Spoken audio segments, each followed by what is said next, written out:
അപ്പൊ ദിവസം തോറും ഇവിടെ ഖിയാമത്ത് നടക്കുന്നുണ്ട് എന്നാണ് അതിന്റെ അർത്ഥം. ഒരാളുടെ അന്ത്യവതാണ്. ലോകത്തിന്റെ പല ഭാഗങ്ങളിലും പല സംഭവങ്ങളും നടക്കുന്നുണ്ട്. ഇതെല്ലാം അതിന്റെ അർത്ഥം എന്താ? ഖിയാമത്ത് സംഭവിച്ചുകൊണ്ടേയിരിക്കുന്നു എന്നതിന് തെളിവാണ്. അപ്പോൾ അന്ത്യനാൾ നാം അറിയപ്പെടാത്ത അത്ഭുതം എന്ന് പറയുമ്പോൾ നാം അറിയപ്പെടാത്ത ഒരു കാര്യമാണ്. ഒരാൾ മരണപ്പെടൽ അവിടെ അവന്റെ ഖിയാമത്താണെന്നുള്ള കാര്യം നമുക്ക് ആർക്കും അറിയില്ല. സംഭവം എനിക്ക് നിങ്ങൾക്കും അറിയില്ല. അതുകൊണ്ട് ബഹുമാനമുള്ള സഹോദരങ്ങളെ, ഖിയാമത്ത് നാളിന്റെ അറിയപ്പെടാത്ത അത്ഭുതങ്ങൾ നബിയുനാ റസൂലുള്ളാഹി സ്വല്ലല്ലാഹു അലൈഹി വസല്ലം തങ്ങൾ നമുക്ക് കുറേ വിഷയങ്ങൾ ഇതിനെക്കുറിച്ച് ചർച്ച ചെയ്ത് പഠിപ്പിച്ചിട്ടുണ്ട്. അന്ത്യനാളിന്റെ അത്ഭുതങ്ങളെ കുറിച്ച് നമുക്ക് മൂന്നായിട്ട് തരംതിരിക്കാം. അപ്പോൾ മൂന്നായിട്ട് നമുക്ക് ചെയ്യാം. ഒന്ന് ഖിസ്മുൽ ലഹറ വൻഖല, സംഭവിച്ചു, വെളിപ്പെട്ടു, അത് അസ്തമിച്ചു. രണ്ട് ഖിസ്മുൻ ലഹറ വലം യൻഖലി, വെളിപ്പെട്ടു ഖിയാമത്തിന്റെ അടയാളങ്ങൾ, പക്ഷെ വലം യൻഖലി, അത് പൂർത്തിയായിട്ടില്ല, അതിങ്ങനെ തുടർന്നു കൊണ്ടേയിരിക്കും. അതാണ് നമ്മൾ ഇപ്പോഴൊക്കെ കണ്ടുകൊണ്ടിരിക്കുന്ന പല പല അത്ഭുതങ്ങൾ. മൂന്നാമത്തെ അത്ഭുതമാണ് ഖിയാമത്തിന്റെ പരിപൂർണമായ അടയാളങ്ങൾ, അൽ അമാറാത്തുൽ കബീറ. അത് വലിയ അത്ഭുതങ്ങളാണ്. അതിങ്ങനെ തുടർച്ചയായി കൊണ്ടേയിരിക്കും. അതോടുകൂടി ഈ ലോകം പരിപൂർണമായി ഇഷ്ടപ്പെട്ടു. അതാണ് മൂന്നാമത്തെ സംഭവം. ഇപ്പോൾ നമ്മുടെ 21ാം നൂറ്റാണ്ടിൽ വർത്തമാന കാലഘട്ടത്തിൽ നടക്കുന്നത് രണ്ടാമത് നമ്മൾ പറഞ്ഞ വിഭാഗമാണ് ഖിസ്മുൽ ലഹറ വലം യൻഖലി, വെളിപ്പെട്ടു അല്ലാഹുവിന്റെ ദൃഷ്ടാന്തങ്ങൾ, അത്ഭുതങ്ങൾ, പക്ഷെ അത് പൂർത്തിയായിട്ടില്ല, അതിങ്ങനെ തുടർന്നു കൊണ്ടേയിരിക്കുകയാണ്. ഒന്നാമതായി പറഞ്ഞത് ഖിസ്മുൽ ലഹറ വൻഖല, വെളിപ്പെട്ടത് എന്താണ്, പൂർത്തിയായത് എന്താണ്? നബിയുനാ റസൂലുള്ളാഹി സ്വല്ലല്ലാഹു അലൈഹി വസല്ലമ തങ്ങൾ പറയുകയാണ്, ഖിയാമത്തിന്റെ അടയാളമാണ് എന്റെ ജനനം. എന്റെ ജനനം ഖിയാമത്തിന്റെ അടയാളമാണ്.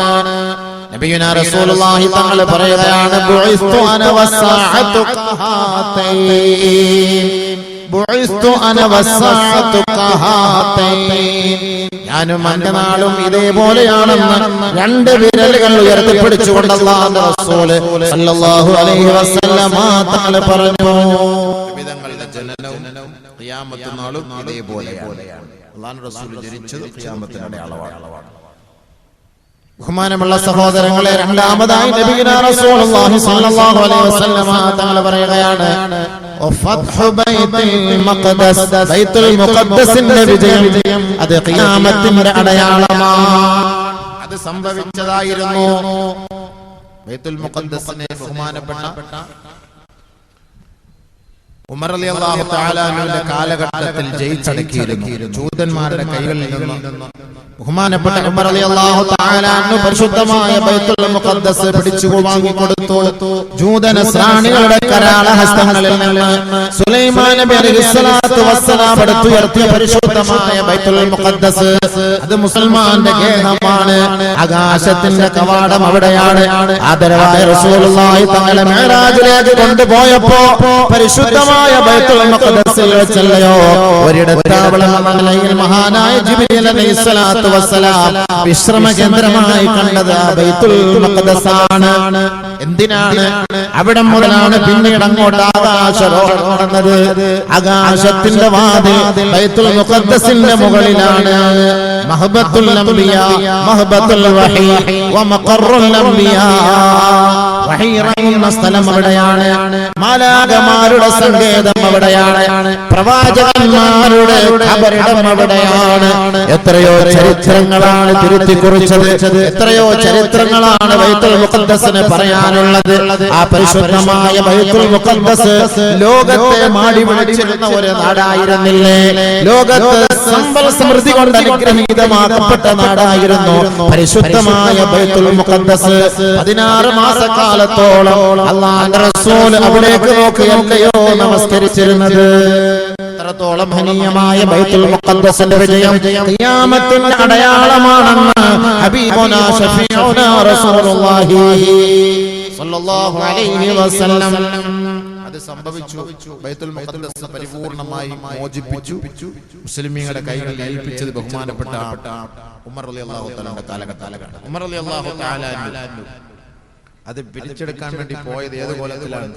18 തുന്നലുകളുള്ള ഒരു കുപ്പായം അണിഞ്ഞുകൊണ്ട് കുതിരപ്പുറത്ത് യാത്ര ചെയ്ത് ബഹുമാനപ്പെട്ട ഉമർ അൽ ഫാറൂഖ് സഞ്ചരിക്കുമ്പോ പ്രമുഖരായ സ്വഹാബാക്കൾ മഹാനായ ഉമറിനോട് പറയുകയാണ്, അല്ല മഹാനവറുകളെ, അമീറുൽ മുഅ്മിനീൻ, ഇന്നൊരു സന്ധി സംഭാഷണത്തിന് പോവുകയാണ്. ഇന്ന് നമ്മളിൽപ്പെട്ട മുസ്ലിമീങ്ങളും അമുസ്ലിമീങ്ങളുമായുള്ള സ്നേഹ സംവാദമാണ് നടക്കാൻ പോകുന്നത്. അങ്ങ് രാജ്യത്തിന്റെ കിരീടാവകാശിയാണ്, അങ്ങ് രാജ്യം ഭരിക്കുന്ന അമീറാണ്. അതുകൊണ്ട് അങ്ങയുടെ ശരീരത്തിൽ ധരിച്ചിരിക്കുന്ന വസ്ത്രത്തിൽ 18ഓളം തയ്യലുകളുണ്ട്, തുന്നലുകളുണ്ട്. അതുകൊണ്ട് മഹാനവറുകളെ, ഞങ്ങൾ അങ്ങേക്ക് വേണ്ടി ഒരു പുതിയ വസ്ത്രം വാങ്ങിയിട്ടുണ്ട്. ആ വസ്ത്രം അങ്ങ് ധരിച്ചിട്ട് അങ്ങയുടെ ശരീരത്തിൽ കിടക്കുന്ന ആ കീറിപ്പറഞ്ഞ വസ്ത്രം ഒന്ന് മാറ്റിവെച്ചാലും നല്ല വസ്ത്രമൊക്കെ ഇട്ട് വെടിപ്പായിട്ട് പോകാൻ വേണ്ടിയിട്ട് സഹാബാക്കൾ നല്ല പുതിയ വസ്ത്രം വാങ്ങിക്കൊടുത്തു. ബഹുമാനപ്പെട്ട ഉമർ അൽ ഫാറൂഖ് റളിയല്ലാഹു തആല അൻഹു ആ പുതിയ വസ്ത്രം വാങ്ങി ശരീരത്തിൽ ധരിച്ചിട്ട് ബാത്റൂമിലേക്ക് പോയി പഴയ വസ്ത്രം കഴുകാൻ ഉപയോഗിച്ചു. സാധാരണ നമ്മൾ പഴയ വസ്ത്രം ധരിച്ചിട്ടാണ് കഴുകുന്നത്. ഇതിപ്പോ പുതിയ വസ്ത്രം ധരിച്ചിട്ട് പഴയ വസ്ത്രം കഴുകി ശുദ്ധിയാക്കി വൃത്തിയാക്കി ഉണക്കി തയ്ച്ച് അല്ല റാഹത്താക്കി യാത്ര പുറപ്പെടാൻ നേരത്ത് പുതിയ വസ്ത്രം അഴിച്ചു മാറ്റി അതേ പഴയ വസ്ത്രം തന്നെ ഉപയോഗിച്ചു. മഹാന്മാരായ സ്വഹാബത്ത് ബഹുമാനപ്പെട്ട ഉമർ അൽ ഫാറൂഖിനോട് ചോദിക്കുകയാണ്, അല്ലയോ അമീറുൽ മുഅ്മിനീൻ, അങ്ങേക്ക് വേണ്ടി ഞങ്ങൾ വാങ്ങി തന്ന സമ്മാനമായി തിരസ്കരിക്കുകയാണോ? ഇല്ല സ്വഹാബത്തെ, ഇല്ല സ്വഹാബത്തെ, പ്രൗഢിയിലും പ്രതാപത്തിലുമല്ല കാര്യമുള്ളത്. വരിയല്ലുകൾ കൊണ്ട് മൂടപ്പെട്ട ഹൃദയത്തിന്റെ അന്തരത്തിലുള്ള ഈമാനിക ജ്യോതിസുണ്ടല്ലോ, അതിലാണ് കാര്യമുള്ളത്. ബാഹ്യരൂപത്തിലേക്കല്ല പടച്ച തമ്പുരാൻ ഒരാളെ ശ്രദ്ധിക്കുക. ഇന്നല്ലാഹ ലാ യൻദുറു ഇലാ സുവരിക്കും വലാ ഇലാ അജ്സാമിക്കും വലാകിൻ യൻദുറു ഇലാ ഖുലൂബിക്കും. പടച്ച തമ്പുരാൻ അവന്റെ ഹൃദയത്തിന്റെ ഉള്ളിലേക്കാണ് നോക്കുക, അവന്റെ വസ്ത്രത്തിലേക്കല്ല, അവന്റെ വെളിഭാഗമായ ഭാഗങ്ങളിലേക്കല്ല, അവന്റെ ഈമാനിക ജ്യോതിസിലേക്കാണ് പടച്ചവൻ നോക്കുക എന്ന് മഹാനായ ഉമർ അൽ ഫാറൂഖ് പറഞ്ഞെങ്കിൽ ആദരവായ റസൂലുള്ളാഹി തങ്ങളെ പട്ടിണി കിടന്ന കാലങ്ങളെ ഓർമ്മിപ്പിച്ചു കൊടുത്തു. അല്ലാഹുവിന്റെ റസൂൽ കണ്ടം വെച്ച വസ്ത്രം ധരിച്ചിരുന്ന കാലത്തെ കുറിച്ച് ഇവരൊക്കെ ഹബീബായ റസൂലുള്ളാഹി തങ്ങൾ വിരുപ്പില്ലാതെ ഓലപ്പന മടലിൽ കിടന്ന ചരിത്രം ബഹുമാനപ്പെട്ട അമീറുൽ മുഅ്മിനീൻ സഹാബാക്കളെ തെളിയപ്പെടുത്തുകയായി. അതുകൊണ്ട് സഹാബത്തെ, നമുക്ക് വേണ്ടത് ഈമാനിക ജ്യോതിസാണ്, ഈമാനിക പവറിലെ നമുക്ക് പിടിച്ചെടുക്കാൻ കഴിയുള്ളൂ. അങ്ങനെ 18 കീറലുള്ള തുന്നലുള്ള വസ്ത്രം ധരിച്ചിട്ടാണ് മഹാനായ ഉമർ റളിയല്ലാഹു അൻഹു ബൈത്തുൽ മുഖദ്ദസ് കീഴ്പ്പെടുത്താൻ പോയത്. നമ്മളൊക്കെ വാഹനത്തിന് വരാൻ പോകണമെങ്കിൽ പറഞ്ഞ പോലെ ആരൊക്കെ ഈ ഫേസ്ബുക്കിലൊക്കെ പറഞ്ഞിരുന്നു, ഇങ്ങനെ കയ്യില് പ്രത്യേകം തുളച്ച് ഊത്, പിന്നെ പ്രത്യേകമായ ഒരു ഷാള്, പ്രത്യേകമായ ഒരു ഉടുപ്പ്, പ്രത്യേകമായ ഒരു മുണ്ട്, അങ്ങനെയൊക്കെയാണെന്ന് പറഞ്ഞാൽ ഫേസ്ബുക്കിലൊക്കെ കണ്ടു. അൽഹംദുലില്ലാഹ്, വൃത്തി വേണമല്ലോ. ഇന്നല്ലാഹ തയ്യിബുൻ ഇന്നല്ലാഹ നളീഫുൻ യുഹിബ്ബുൻ നളാഫ. അല്ലാഹു വൃത്തി ഇഷ്ടപ്പെടുന്നു. അതുകൊണ്ട് നമ്മളിപ്പോ കീറി പറഞ്ഞ ഒരു വസ്ത്രം ധരിച്ചുകൊണ്ട് നിങ്ങളുടെ മുന്നിലേക്ക് വന്ന് പ്രസംഗിക്കാൻ പറ്റുമോ? ഇന്നത്തെ കാലഘട്ടം അങ്ങനെയൊന്നുമല്ലല്ലോ. അല്ലാഹു തൗഫീഖ് ചെയ്ത് റാഹത്തായ രീതിയിൽ ജീവിക്കാനുള്ള സൗകര്യങ്ങളൊക്കെ ഉണ്ട്. വസ്ത്രത്തിലും ചെരുപ്പിലും വാഹനത്തിലും ഒന്നും നമ്മൾ പിശുക്ക് കാണിക്കേണ്ടതില്ല. എന്നും പറഞ്ഞാൽ ആഡംബരമാകണമെന്നല്ല അതിന്റെ അർത്ഥം. ജനങ്ങളുടെ മുന്നിൽ പോകുമ്പോൾ വൃത്തിയായിട്ട് പോകണം. ഫേസ്ബുക്കിൽ ഇങ്ങനെ വാട്സപ്പിലൊക്കെ കണ്ടതുകൊണ്ട് ഞാൻ പറഞ്ഞു പോയതാ. ആരൊക്കെയോ ഇപ്പം കമന്റ് അടിക്കാൻ ഇഷ്ടം പോലെ ആളുകളുണ്ടല്ലോ, കമന്റിന് ഇഷ്ടം പോലെ ആളുകളുണ്ട്. ഇന്നത്തെ പ്രാസംഗികന്മാരൊക്കെ പോകുന്ന രംഗങ്ങളെ കുറിച്ച് ഇങ്ങനെ വിവരിച്ചപ്പോ ഒരു എപ്പിസോഡ് എടുക്കാൻ പറ്റിയ ഒരു വിവരണമായിരുന്നു. അതും കൂടെ ഉള്ളു. അപ്പൊ അതൊക്കെ നമ്മളിങ്ങനെ കണ്ടതുകൊണ്ട് പറഞ്ഞു പോയതാണ്. ബഹുമാനമുള്ള സഹോദരങ്ങളെ, അപ്പോൾ വൃത്തി ഈമാന്റെ ഭാഗമാണ്. സല്ലല്ലാഹു അലൈഹി വസല്ലം തങ്ങൾ പറഞ്ഞ വാക്കാണ് അല്ലാഹു ഇഷ്ടപ്പെട്ട കാര്യമാണ്. എന്തുകൊണ്ടാണ് ഇങ്ങനെ നമ്മളെ പ്രാസംഗികന്മാരെ കുറിച്ച് പറയുന്നതിനേക്കാളും നല്ലത്? എത്രയോ പേര് നിസ്കരിക്കാൻ വേണ്ടി പള്ളിയിലേക്ക് വരും, രാത്രി ഉടുത്ത കൂതറ കൈലി ഉടുത്തോണ്ട പള്ളിക്ക് സുബഹിക്ക് വരാൻ അതിനെ കുറിച്ചൊന്നും ചർച്ച ചെയ്യാൻ ആരുമില്ല. ബർമൂട ഇട്ടുകൊണ്ട് പള്ളിയിൽ നമസ്കരിക്കാൻ വരികയാണ്. അതിനെതിരെ പ്രതികരിക്കാൻ എന്ന സമുദായമില്ല. പ്രഭാഷണം നടത്തുന്ന മുസ്ലിയാക്കന്മാരുടെ പച്ചയിറച്ചി തിന്നാൻ വേണ്ടി നടക്കുകയാണ്. കാരണം എന്താ? പാതിരാ സമയത്ത് സിനിമാ തിയേറ്ററിലും ഇശൽ നിലാവിലും ഗാനമേളയിലും ഒക്കെ പോകേണ്ട ഈ ഉമ്മത്തിനെയൊക്കെ പിടിച്ചിരുത്തി 1-2 മണിക്കൂർ വാത് പറഞ്ഞ് ആ സദസ്സിലെങ്കിലും അത്രയും സമയം അവർ ഇരിക്കുന്നില്ലേ? അതിനുള്ളൊരു വഴി ഒരുക്കിയ ഈ പണ്ഡിതന്മാരെ പറയുന്ന കാര്യമില്ലല്ലോ. ന്യൂനതകൾ പറഞ്ഞു കൊടുക്കണം, പക്ഷെ ന്യൂനതകൾ പരസ്യപ്പെടുത്തലല്ല വേണ്ടത്. ന്യൂനതകൾ പറയണം. ന്യൂനത ഇല്ലാത്ത ആരാണ്? കുല്ലും മഈബുന്നില്ലല്ലാഹ്. അല്ലാഹ് അല്ലാത്ത എല്ലാത്തിനും ന്യൂനതയുണ്ട്. ന്യൂനത ഇല്ലാത്തതായിട്ട് ഒന്നും തന്നെ ഇല്ല. എല്ലാം ന്യൂനതയാണ്. ന്യൂനതയില്ലാത്ത ഒരാളൊന്നും കടന്നു വരട്ടെ. അദ്ദേഹത്തിന്റെ നിത്യജീവിതത്തെ ഒന്ന് പരിശോധിച്ചു നോക്കണം. എന്തായിരിക്കും അദ്ദേഹത്തിന്റെ നിത്യജീവിതത്തിൽ അദ്ദേഹം ചെയ്യുന്നത്? അതുകൊണ്ട് ഒരു നല്ല വസ്ത്രത്തെ കണ്ടുകൊണ്ടോ, ഒരു വാഹനത്തെ കണ്ടുകൊണ്ടോ, ഒരു വീട് കണ്ടുകൊണ്ടോ ആരും അത്ഭുതപ്പെടേണ്ടതില്ല. അമിതമായി ആവശ്യമില്ലാതെ ആവശ്യത്തിനും അപ്പുറം ചെയ്യുന്ന ഭക്ഷണമാകട്ടെ, വാഹനമാകട്ടെ, വസ്ത്രമാകട്ടെ, വീടാകട്ടെ, അത് അല്ലാഹുവിന്റെ ഹിസാബാണ്. അത് നമ്മൾ സമാധാനം പറയണം. അതല്ലാതെ കണ്ടൊരു നല്ല വസ്ത്രം ഇട്ടിട്ട് പ്രസംഗിക്കാൻ പോകുന്നതിനെതിരെ കുറ്റം പറയും.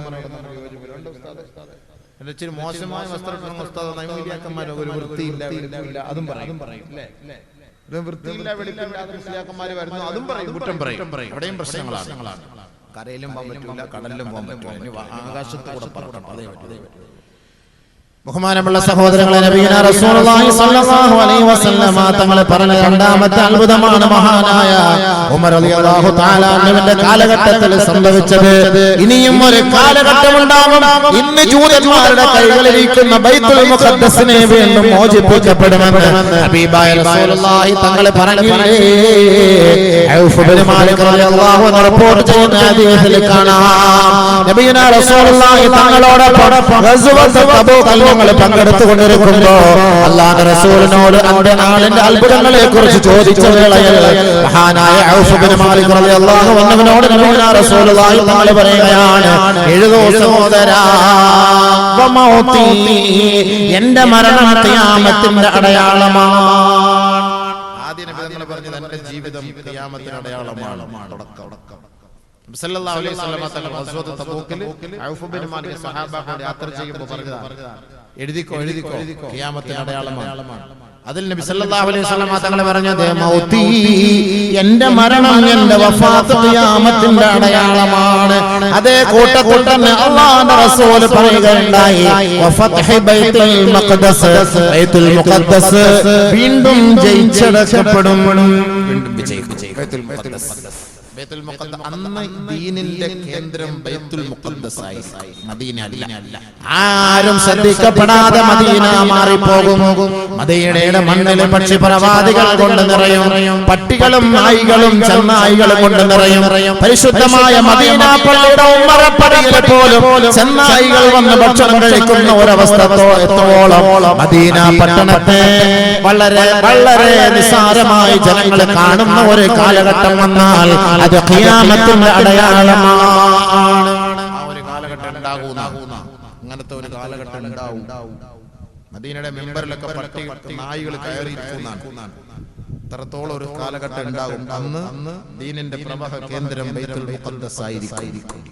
ബൈത്തുൽ മുഖദ്ദസിന്റെ വിജയം നബി സല്ലല്ലാഹു അലൈഹി വസല്ലം തങ്ങൾ വീണ്ടും ഒന്നുകൂടെ ഓർമ്മിപ്പിച്ചിട്ടുണ്ട്. എന്റെ വഫാത്ത് അത് ഖിയാമത്തിന്റെ അടയാളമാണ്. അതേപോലെ ബൈത്തുൽ